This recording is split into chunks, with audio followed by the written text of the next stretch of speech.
রাজনৈতিক সাংবিধানিক সরকারের যে কাঠামো তৈরি হয়েছে বাংলাদেশে, এই কাঠামো তছনছ করে দিয়ে নতুন বাংলাদেশের নতুন বন্দোবস্ত কাঠামোর জন্য অবশ্যই মৌলিক সংস্কার প্রয়োজন।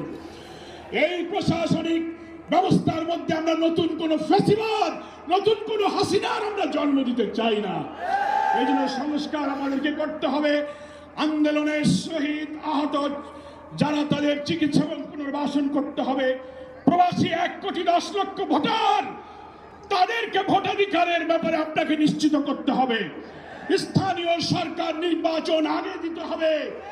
জুলাই সনদ এবং ঘোষণাপত্র অবশ্যই জুলাই বিপ্লবের বার্ষিকী আমরা 1 তারিখ থেকে 8 আগস্ট পালন করব। এর মধ্যেই জুলাই সনদ এবং জুলাই ঘোষণাপত্র আপনাকে বাস্তবায়ন করতে হবে।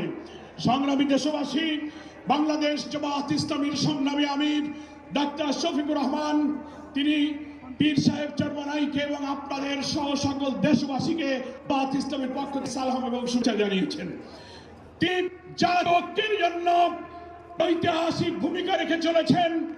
আমি মনে করি চরমনাই পীর সাহেব সেই চেষ্টার ক্ষেত্রে একটি গুরুত্বপূর্ণ ঐতিহাসিক উদাহরণ মহব্বত রেখে ইতিহাসের একটি স্রষ্টা হয়ে তিনি থাকলেন। আগামী দিনে জাতীয় ঐক্যের মধ্য দিয়ে নতুন ফ্যাসিবাদের জন্মকে আমাদের ঠেকাতে হবে।